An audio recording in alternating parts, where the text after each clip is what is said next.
Seringkali kita dengar kalimat kebersihan adalah sebagian dari iman, atau an-nadofatu minal iman, yang digunakan sebagai jargon kampanye untuk selalu menjaga kebersihan. Saat masih kecil, jargon an-nadofatu minal iman sangat lengket di kepala kita. Hampir di setiap sudut ruangan kelas dan sekolah pasti tertempel tulisan berbahasa Arab maupun berbahasa Indonesia, bahkan sebagian terjemahannya adalah kebersihan sebagian dari iman. Islam mengajarkan umatnya untuk selalu menjaga kebersihan. Kebersihan memiliki peranan yang besar dalam syariat.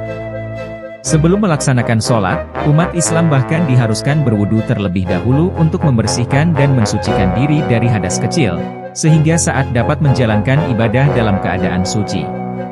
Tersebar di tengah masyarakat kita, perkataan kebersihan adalah sebagian dari iman, yaitu untuk memotivasi orang agar menerapkan hidup yang bersih. Namun, yang perlu dipertanyakan adalah, bahwa hadis an-nadofatu minal iman itu benar-benar hadis apa cuma motivasi saja?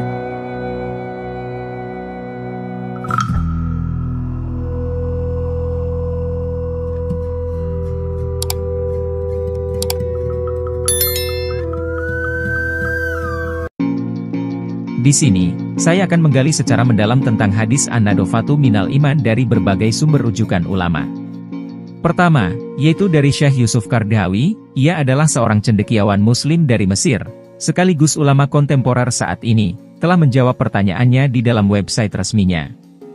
Beliau mengatakan, kalimat an-nadofatu minal iman, tidak bersumber dari Nabi Muhammad, sebagaimana saya ketahui dengan sanad syahih, tidak hasan, dan tidak pula dhaif.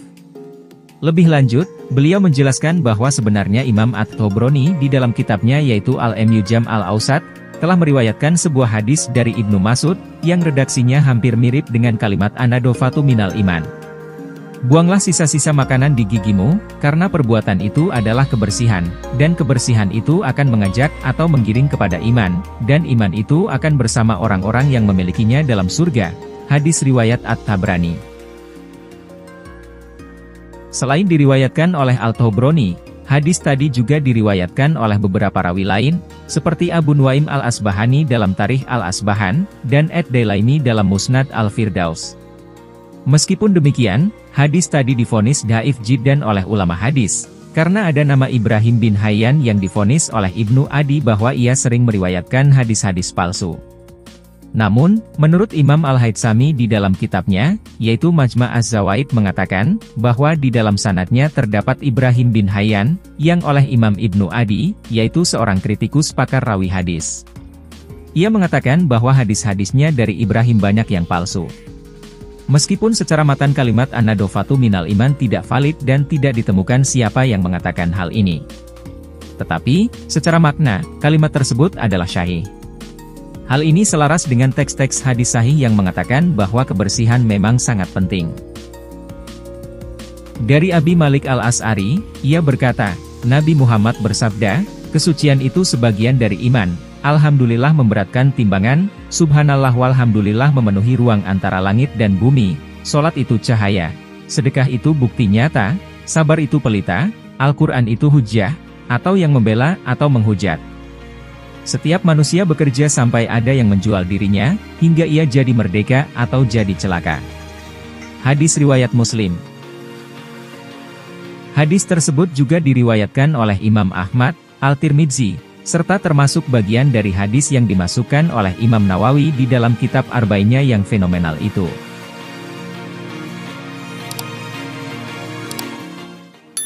Kata tuhur di dalam hadis tersebut mempunyai arti suci.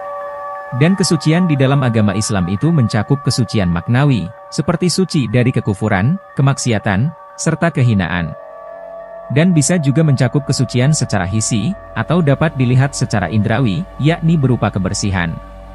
Kesucian juga merupakan syarat sahnya sholat, baik suci dari hadas yang dapat dihilangkan dengan cara berwudu dan mandi, maupun suci dari najis yang harus dibersihkan sehingga sucilah pakaian, badan, dan tempat yang akan digunakan untuk sholat. Oleh karena itu, bab toharoh atau kesucian ini menjadi pelajaran pertama yang harus dipelajari dalam fikih Islam. Hal ini disebabkan karena kesucian adalah pengantar kita menuju sholat. Sedangkan kunci surga adalah sholat, dan syarat sahnya sholat adalah bersuci. Dari Abil Malih dari bapaknya, ia berkata, Nabi bersabda, Allah tidak akan menerima sholat dengan tanpa bersuci. Dan Allah tidak akan menerima sedekah dari korupsi. Hadis riwayat An-Nasai. Selain itu, di dalam ayat-ayat Al-Quran pun banyak pujian yang ditujukan kepada orang-orang yang respek terhadap kebersihan dan kesucian. Di antaranya adalah ayat sebagai berikut. Janganlah engkau melaksanakan sholat dalam masjid itu selama-lamanya.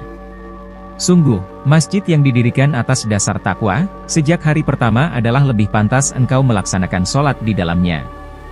Di dalamnya ada orang-orang yang ingin membersihkan diri. Allah menyukai orang-orang yang bersih. Quran Surat Al-Taubah, ayat 108. Demikianlah penjelasan tentang An-Nadhofatu minal iman, hadis atau bukan yang diterangkan oleh Syekh Yusuf Al-Qardawi. Ternyata kalimat itu bukanlah hadis, melainkan hanya saja spirit untuk menjaga kebersihan yang ada di dalam Islam, yang salah satunya terdapat dalam hadis-hadis dan sebagaimana dijelaskan ayat tersebut. Di mana orang yang beriman pastinya akan menjaga kesuciannya sebagai syarat melaksanakan sholat dan ibadah yang lainnya.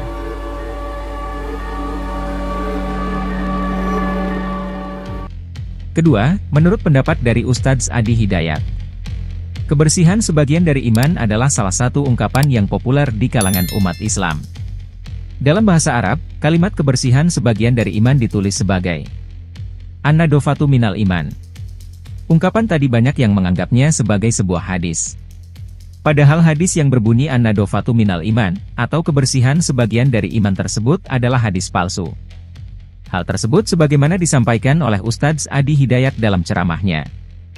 Bahkan karena begitu palsunya, hadis kebersihan sebagian dari iman sampai-sampai tidak ada di kitab yang berisi daftar hadis-hadis yang palsu. Saking palsunya, di kitab hadis palsu pun tidak ditemukan sama sekali, lanjut Ustadz Adi Hidayat.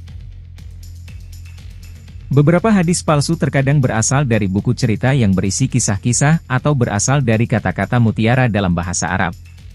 Namun, yang perlu diingat adalah, meskipun sebuah hadis dinyatakan palsu, bukan berarti isinya selalu salah.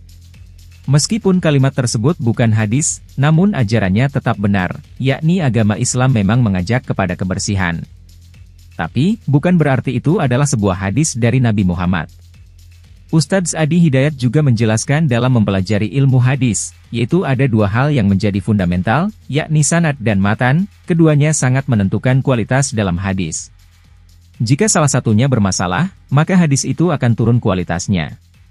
Adapun sanad sendiri berarti silsilah periwayat hadis tersebut sampai kepada Nabi Muhammad. Jika ada satu orang saja yang bermasalah, misalnya ibadahnya bermasalah, maka hadis itu akan turun kualitasnya, dan bahkan akan diragukan hadisnya.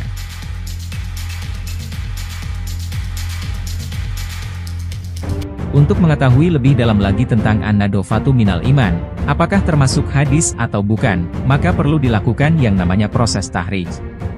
Ketika ditahrij, sama sekali tidak ditemukan perawi manapun yang meriwayatkan hadis tadi dengan kalimat yang sama persis, maka bisa disimpulkan bahwa kalimat An-Nadhofatu minal iman bukanlah suatu hadis.